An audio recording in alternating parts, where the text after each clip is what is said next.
मूर्ति से भोग पूजा कैसे स्वीकार होती है और दिव्य दर्शन कैसे होता है। तो मूर्ति जब हम लेके आते हैं तो उसमें पहले प्राण प्रतिष्ठा करते हैं मंत्रों के आह्वान से। तो कुछ लोग मूर्ति पूजा को पत्थर पूजा समझते हैं, लेकिन सगुण साकार के रूप में जो देहधारी लोग हैं उनके लिए उन मूर्तियों को पहले प्राण प्रतिष्ठित किया जाता है। भगवान के दो रूप है, निर्गुण निराकार, सगुण साकार। सगुण साकार में 5 देव उपासना, आदि शक्ति, विष्णु उपासना, शिव उपासना, गणेश उपासना, सूर्य उपासना।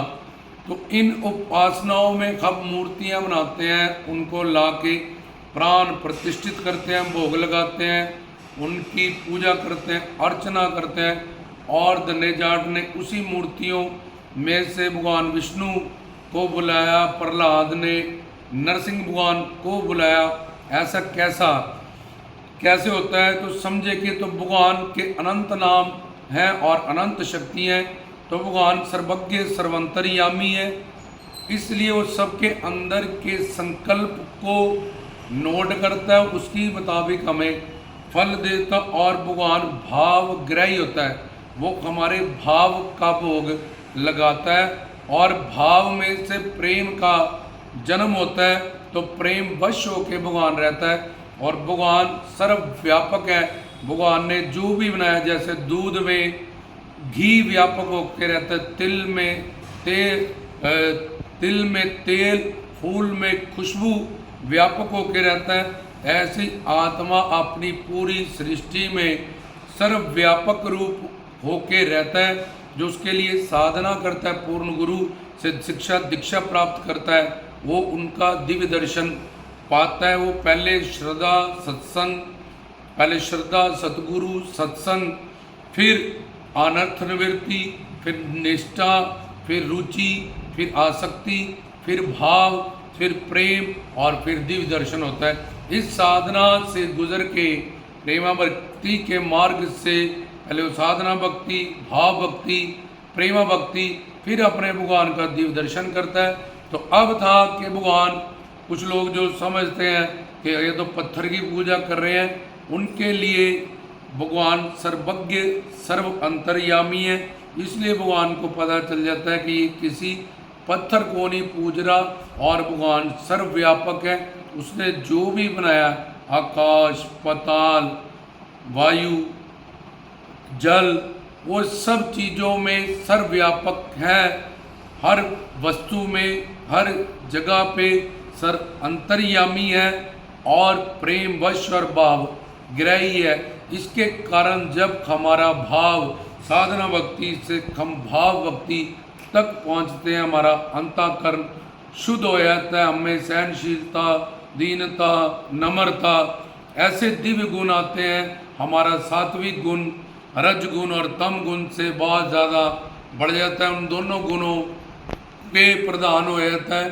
तो तब जो सात्विक भाव हमें खोते हैं, तो उस भाव को भगवान ग्रहण करता है और प्रेम वश जब भक्त वत्सल्य भगवान को कहते हैं, तो अपने भक्तों की, अपने पुजारियों की, अपने चाहने वालों का वो भोग स्वीकार करता है उस भाव के माध्यम से, उस प्रेम वश करैक्टर के माध्यम से। और हमारी मूर्तियों से पूजा जो हम करते हैं, जब भोग लगाते हैं और फिर एक साधना जो बताई गई वो करते हैं, तो भगवान हमें उन्हीं मूर्तियों को, जिनको के प्राण प्रतिष्ठित किया जाता है, जो इस साधना से गुजरते हैं, मन के अंदर ये मन की साधना होती है।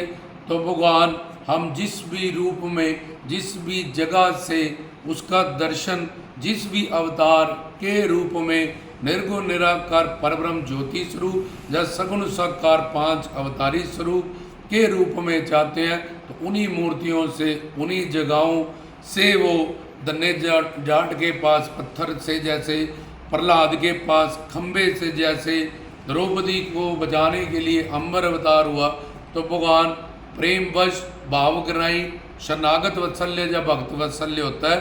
तो इस कारण से भगवान का मूर्तियों से लगाया गया भोग, की गई वंदन अर्चन भी कबूल होती है और उन्हीं मूर्तियों के माध्यम से भगवान का दिव्य दर्शन भी किया जा सकता है। जो लोग ऐसा समझते हैं कि तो पत्थर की पूजा कर रहे हैं, जब किसी ग्रंथ पंथ या धर्मों में मूर्ति पूजा को भूत प्रस्ती बताया जाता है, वो पितर पूजों के लिए या तामस पूजाओं के लिए, जो पहले लोग हम अपने पितरों को जिनके श्राद्ध करते थे, या तामस पूजा में जो लोग पूजा करते हैं तामसिक, उन चीज़ों के लिए बात की जाती है।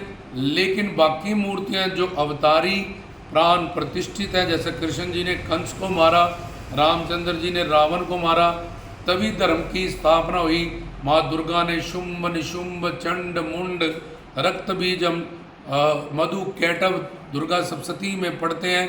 तो इन सब राक्षसों का वध करना, साधुओं का उद्धार करना, धर्म की स्थापना करना, ये अवतारी जो अवतार करते हैं, जो अवतरित होते हैं, जो पैदा नहीं होते, जो भगवान के पास शक्ति होती है, वही संतों के पास है, वही अवतारों के पास है। इसलिए अवतारों की, भगवान की जो हम पूजा करते हैं, चाहे मूर्ति के माध्यम से करते हैं, वो पूजा सफल हो जाती है और वो फलदायक है, धर्म अर्थ काम मोक्ष। और हम अपनी साधना एक पूर्ण गुरु के शरीर शिक्षा दीक्षा प्राप्त करके तत्व ज्ञान, आत्मा परमात्मा माया, इसका कंसेप्ट सारा क्लियर करके प्रेमा भक्ति करके मूर्तियों से भोग लगा सकते हैं, वो स्वीकार होगा। मूर्तियों की वंदन अर्चन कर सकते हैं, वो स्वीकार होगी।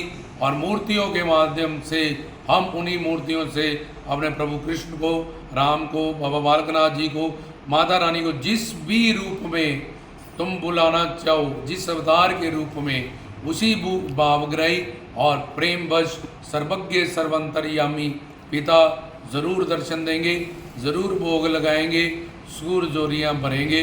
जय श्री सतगुरु जोगी पीर धाम।